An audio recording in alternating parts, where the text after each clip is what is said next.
Hello, everyone. Welcome to Ring Ready Live, the home of the owner handler, brought to you by Showsite Magazine. I'm Dan Sayers with Showsite, here on this beautiful Groundhog Day with the one and only Lee Whittier. Lee, it seems like we were just having a show just yesterday. It does, doesn't it? Yeah. Well, And happy today is an exciting day for the whole world, isn't it? it is. You told me a little bit earlier that today, in addition to being Groundhog Day, it's also a palindrome. And this is maybe one of three that is happening this month. For those of us who don't know what a palindrome is, can you share that and what makes it a palindrome and why it's so unusual? Oh, well, it reads the same both directions is how I understand it. And there are 3 this month, so it's pretty exciting. It's 2 to 22 and it's 2 20 22 and 2 22 22. So it's going to be it's going to be a fun month. I think they're days that may have some astrological or astronomical Hmm. significance. I'm not an expert in those areas, but I think it'd be fun to look up. So, if I might, just Yes. since I'm talking about it, I am having a special today, a pop-up special for Dog Show Mentor. Uh, 2 months at reduced by $22. So there you go. We're going to That's have a just link to the offer in the chat sometime this half hour. so in celebration of the palindromes this month, Lee is offering a discount for 2 months in Dog Show Mentor programs. So please reach out to Lee, and we will remind you to do the same at the end of the show. That's a very generous offer, Lee. That's very exciting. Thank you for sharing that with us.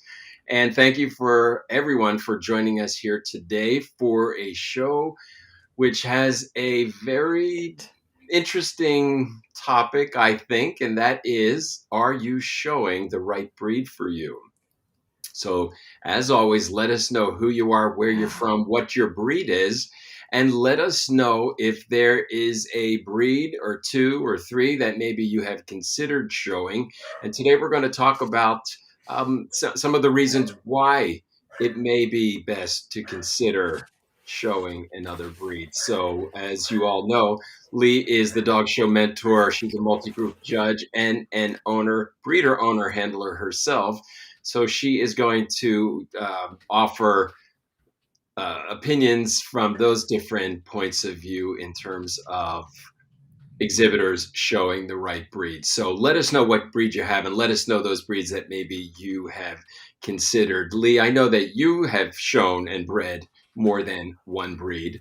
So maybe it is a good idea for you and I to maybe talk about our own experiences, why we showed our initial breed and why we maybe switched to another breed.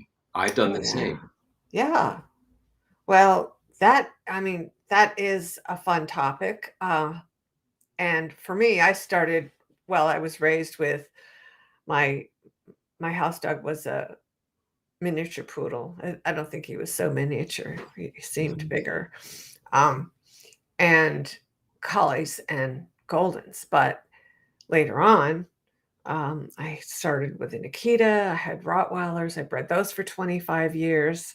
Highlander with Chinese crested and considered a pure Shep. Mm, that's an interesting duo. And then, and I owned a lot of different breeds, including Bull Mastiff, and I had a Sussex Spaniel, one of my very favorites. And here we go. We've got Beverly, British Bulldogs from New Zealand. Welcome. And Regishwar Black Russians. Previously, co-owner handled Bull Terriers. And Karen is new to showing and has Basenjis.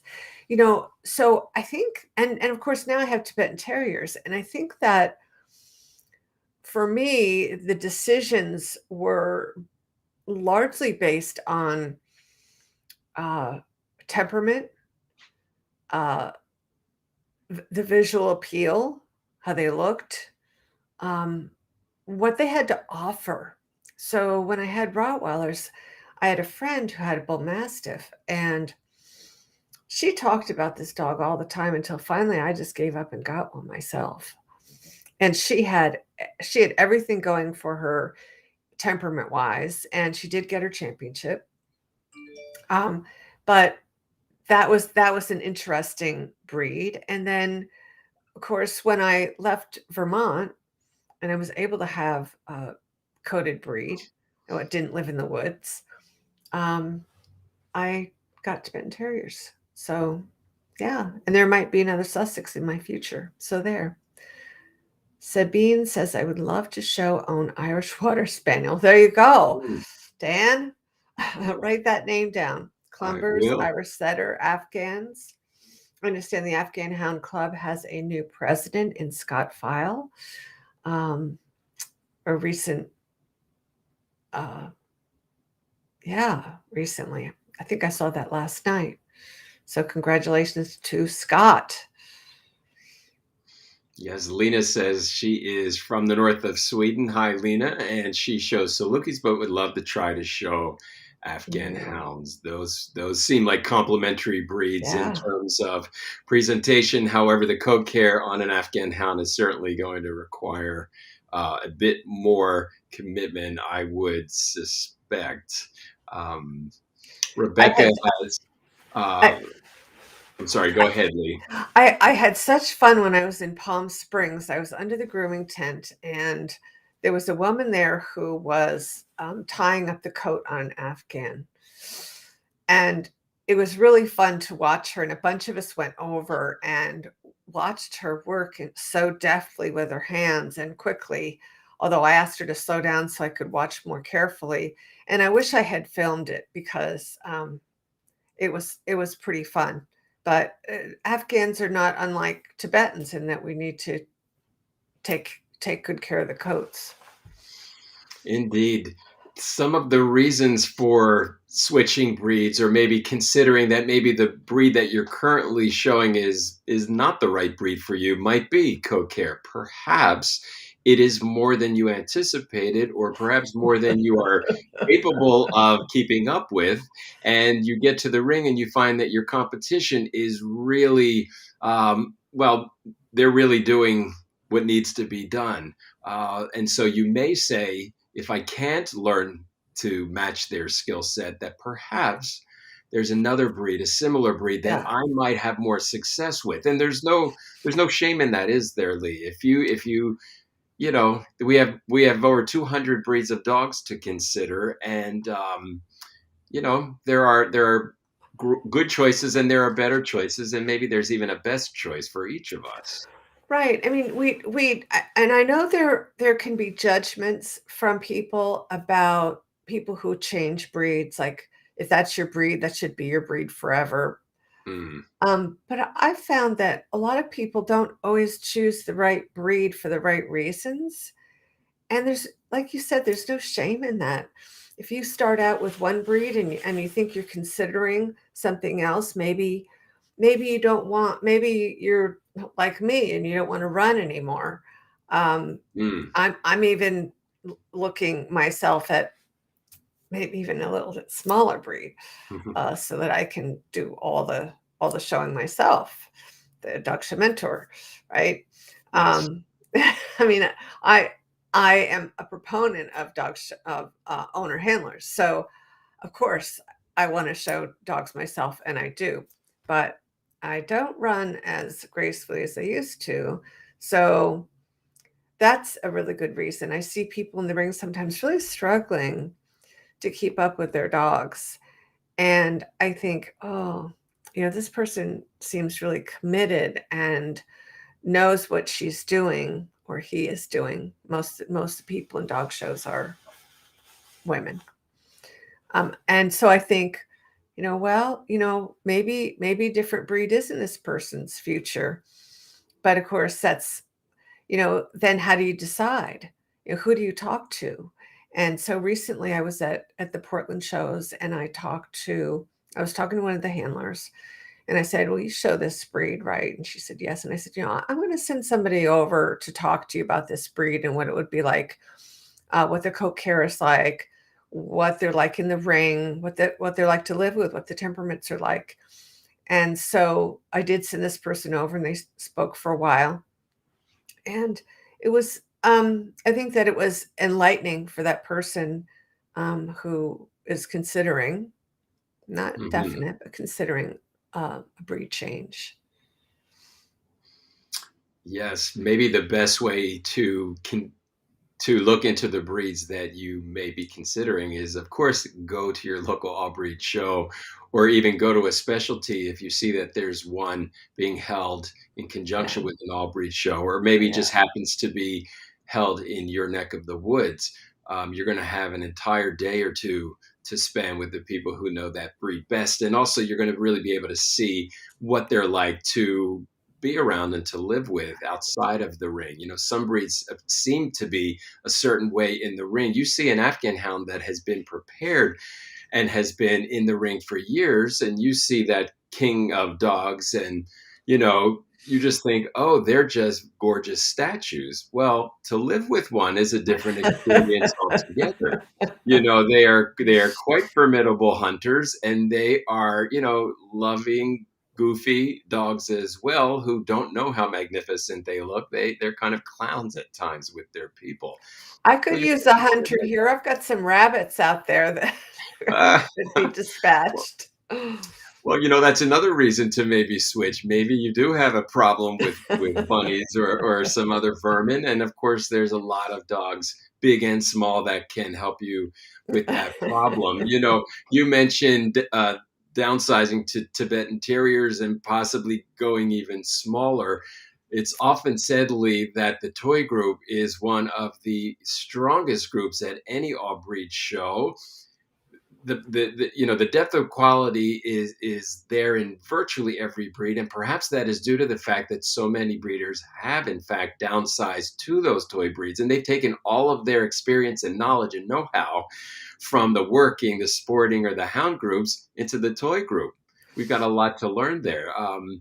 But certainly, it's one of the beautiful things about purebred dogs is that as we get older and our mobility becomes lessened, there's still a dog that we can take for a walk around the ring, or one that can sit in our lap at home. And it's certainly something that everybody is probably eventually likely to consider. Lisa Brown says that she Right. herself has thought about that. Maybe the old lady dog, as someone put it.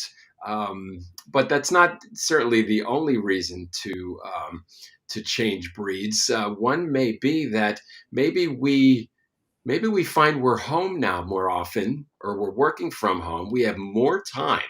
Maybe the inverse is true. We have more time to spend with our dogs, either grooming or exercising or doing performance events in addition to conformation. So maybe that sedentary breed that we've had all along is now wonderful company, but now we want to do more. So we could be looking for something again in the sporting breed or herding breed that might be just a wonderful companion as you find yourself becoming more active.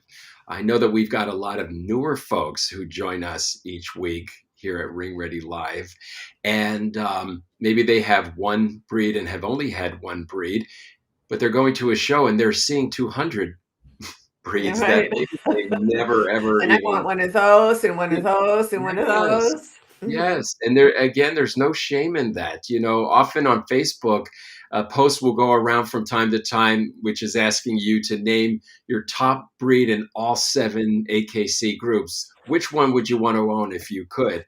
I Right. think that it's natural for purebred dog enthusiasts to consider options that maybe are complementary to the breed that we already have. Some breeds seem to do well with other breeds, and then there are some combinations that maybe don't work so well.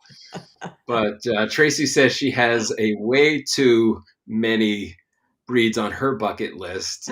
Yes, Tracy, I'm not surprised. I think, Tracy, you said earlier that you started with German Shepherds. Now you're showing American English Coonhounds. That's wonderful. Wonderful, I think, to go from an uber popular breed to one that is, largely unseen at AKC conformation shows. That's terrific that you have chosen that breed to allow the rest of us to see at So dog. now Michael says that most terriers should not be run, and that's accurate.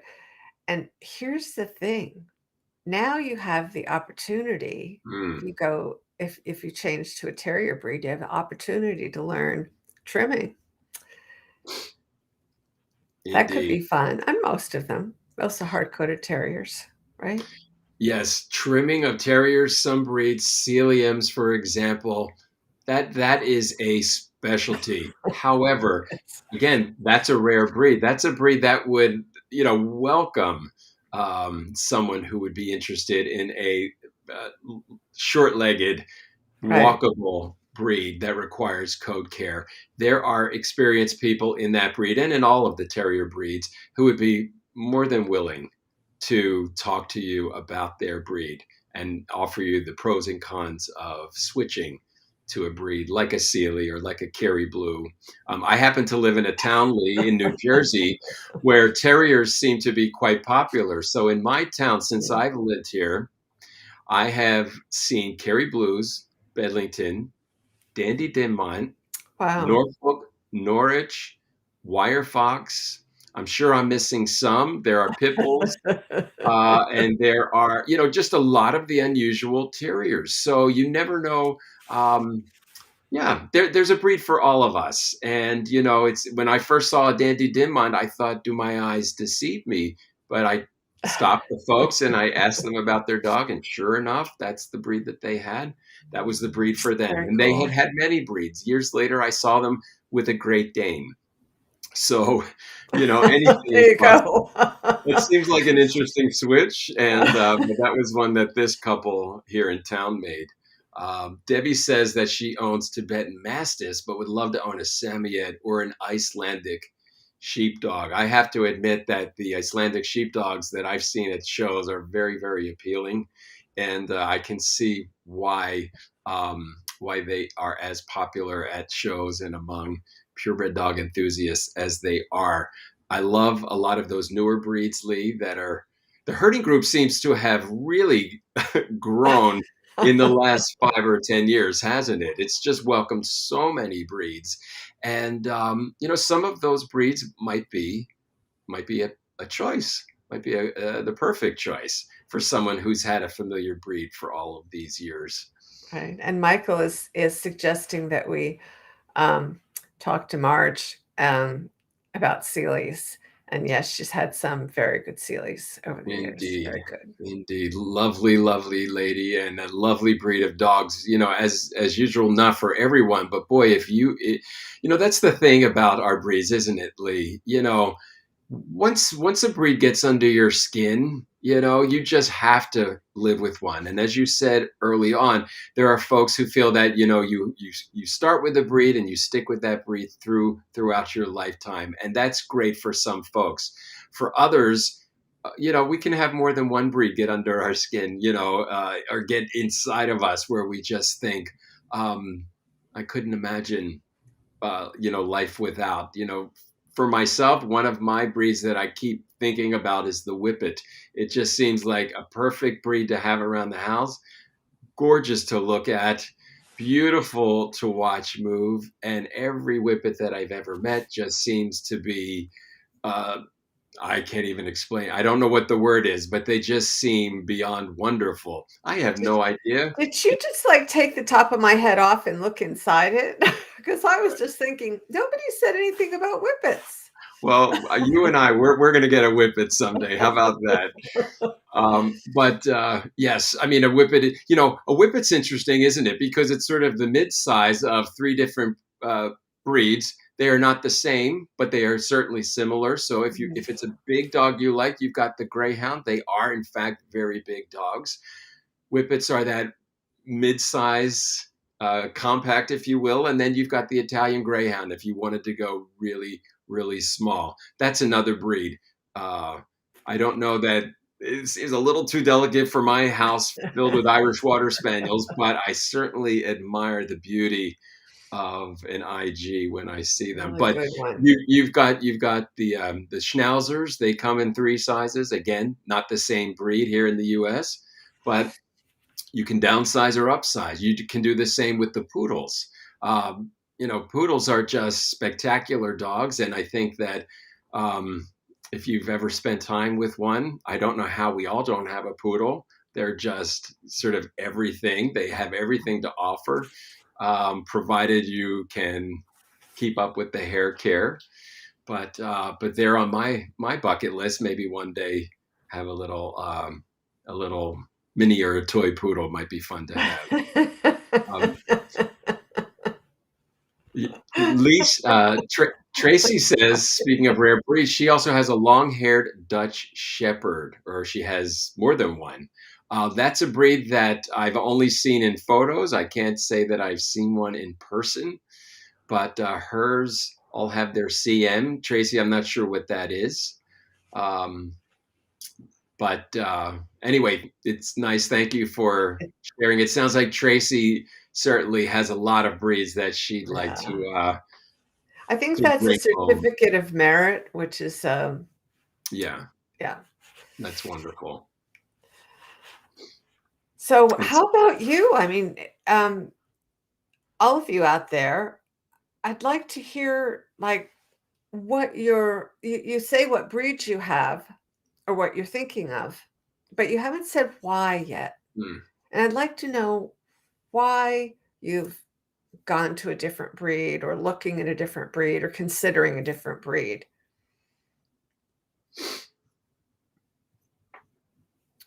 Yeah, Michael, standard poodles grew up to 15 and a half in show coat at any time, hard work. Yeah, at any time.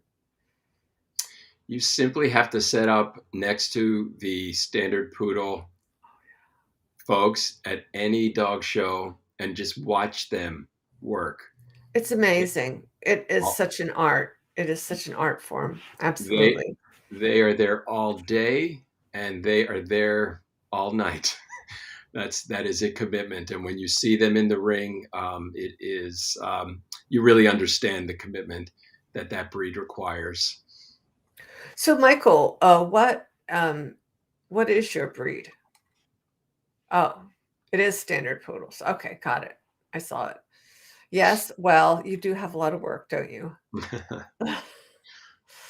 Debbie says she's moving to acreage and wants livestock, but that's acreage in northern states. So a dog that can handle the cold and can work small and medium livestock. There are a lot of those to choose from. And Michael said he's considering Amstaffs. So why are you considering Amstaffs besides the obvious low coat commitment? Debbie makes a valid point.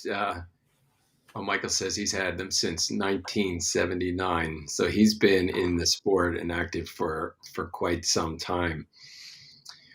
Debbie mentions the acreage, and she needs a dog to work small to medium livestock.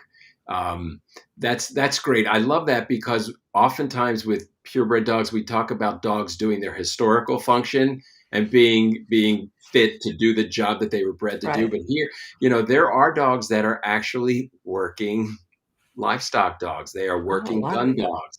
They're working ratters. This is not something that is, lost in antiquity for many of our breeds. There are an awful lot of breeds that are bred and still capable of performing their their jobs. Yeah, and so it came up in Dog Show Mentor this last week about how do judges determine whether a dog can what their temperament is and how they can do their job. And I said, actually, a lot of it is experience, and a lot of it is guesswork. I mean, you can only see if a dog appears agile, if they're supposed to be agile, if they have that correct gait um, for their breed, and if you can evaluate it in a small circle. So we love it. I love it. I know Dan loves it to see how many people are working their dogs. And I'm always excited to see all the titles that people put on, um, both in Dog Show Mentor and in, additionally outside, just on Facebook, watching that. Indeed. Michael says that he learned to handle in the poodle ring. Yes, that's certainly one of those breeds that's going to allow the exhibitor to rise to the occasion. Michael, welcome, by the way. I don't know if you're new to Ring Ready Live, but it is certainly nice to have you participating in the conversation here today. Uh, what are you laughing at, Lee? Who are you? I'm laughing at Lynn's comment that she needed a smaller dog from Amstaff Rotties and Siberians and wanted a small working dog that would be fun to show. Well, Lynn, I think you got that. I think you did. I think you got that on both counts. So you have to be careful when you choose a dog what their original purpose was, because even though they still don't do it, it's not unlikely that they have those same characteristics. Indeed. Audrey says she absolutely loves her pet poodle's temperament, but she can't imagine keeping up with the show code. So her choice of breeds is partially based on grooming Yeah, requirements. yeah, absolutely. Yeah, it seems like coat care is certainly one of the issues that brings people to a breed or takes people away from a breed. The level of commitment certainly varies. However, there are dogs with double coats that appear as though they have a great requirement in terms of coat care, but there's less a demand than you might think. Mm. Oh, and Michael is giving ode to Richard Bauer and Wendell Samet and Peter, of course. And yeah, Richard, I saw him before he passed. Um, Yes, those three names, Richard Bauer, Wendell, Samet, Peter Green, those are men in our sport who have, yeah, I mean, they've certainly given all of themselves to the sport, to the dogs, and to the breeds that they've shown. Wendell Samet and I share a birthday, so I kind of feel a oh, connection with yeah, nice. Mr. Wendell. Um, Size also seems to be a reason why folks are considering Yeah. changing breeds. Rainey says the physical effort of traveling with and showing the Cane Corso has made her consider a smaller breed. Well, Rainey, I can tell you that after showing Rottweilers for 25 years and hauling all those big crates around and all the big equipment and having big dogs on the end of the lead that sometimes went in a different direction than I thought they were going, I could tell you that it does take its toll. So,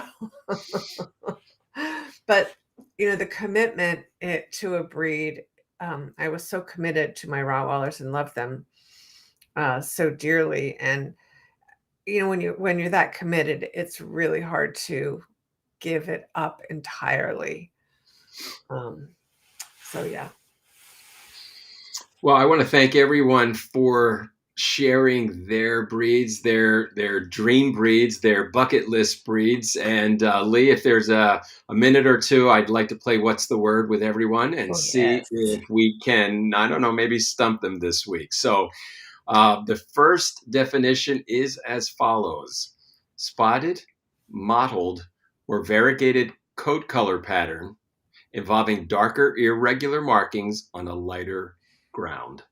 So, spotted, mottled, or variegated coat color pattern involving darker, irregular markings on a lighter ground. Let us know if you know the word that is used to describe spotted, mottled, or variegated coat color pattern involving darker, irregular markings on a lighter ground. I know that that is a mouthful, but the word, Cheryl, that's a very good guess, but it's not exactly right. Sandy, you have the same guess. Um, that's close, but not quite. Some folks may use these two terms interchangeably, but there is a distinction. Rita suggests Roan, Audrey Lynn, ticking. Jill also says ticking. Close, Close. You're all but not close. quite. Maybe we can give them a hint. Marbled is a Lynn's guess, It's and like, Tracy. maybe could I say, think of a horse term? Ah, Mm. that's a good tip. So Mhm. horses, if you're a horse person, there you go. Ta-da! Elizabeth Woo! Melser, congratulations. Well done. Yep, Audrey Lynn as well. Yes, yep, dapple is yep. the spotted, mottled, or variegated coat-color pattern involving dark, irregular markings on a lighter ground. So thank you all for playing. Lee, do we have to go or do we have time for one I more think word? we have time for the second one. Here we go, guys. So Okay. the second definition is a straw-like fawn color found in some breeds like the Bergamasco or the Doberman. So a straw-like fawn color found in some breeds like the Bergamasco or the Doberman Pinscher. So our first All word was right. about Who's gonna pattern. guess? Who's gonna guess? Our second word today is a color. There you Yes, go. They got came it. in at it's a tie. Right. Sabine, Lynn, Isabella. Isabella is the color that is a straw-like fawn found in some breeds, like the Bergamasco and the Doberman Pinscher. I have to admit that I did not realize that that was a color of that a Bergamasco can be seen in. But now I'm thinking of all of the entry in the Bergamasco ring that I saw in Orlando, and there Ah, was a color that right. I was questioning. I didn't know quite what I was looking at. Now I know that I saw an Isabella Bergamasco. So thank you. Chelly also gets the right answer. Well, we appreciate you all for being here. We thank you for joining us each and every week, and we thank you for um, letting us know why you have the breeds you have and what are some of those breeds that you're Yeah. keeping on your bucket list and sharing the reasons why. Before we go, Lee, you had mentioned at the start of today's show that you've got a special A offer. pop-up special, that's right. I just So decided, and so if you go in the chat, you'll find the link, and, I look forward to seeing you as a member. I encourage everyone to reach out to Lee and become a member of Dog Show Mentor. You will appreciate the community that you are a part of, and you will really um, excel in everything that you're committed to do with your dog by becoming a member and having Lee as your coach. And you will also be able to reach Megan at showsitemagazine.com if you are wanting to celebrate your wins in Ring Ready in Showsite Magazine. You just have to reach out to Megan. She is going to help you celebrate the wins with your dog. So let us know how you're doing. Let us know where you're going to be next week when we get together. Lee, you'll let us know where you're going to be in a ring near our viewers somewhere in this big Yeah, country of actually, ours. I have a couple weeks off, and I will be in Maryland, the 3rd week in February, and Oregon, Lynn County, the 4th week in February. And I'd also like to say, join my public Facebook group, Dog Show Mentor Owner Handlers. And you'll also find the link to that membership discount in that group. So Terrific. yeah, come on Many ways along. to I get love people who want to contribute.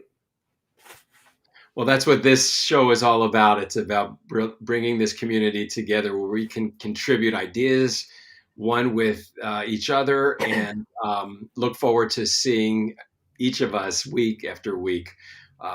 This show has been fun as always, and we want to thank you one last time for joining us. So until we get together next week, remember to work hard with your dogs, work smart, and remember to have fun with your dogs.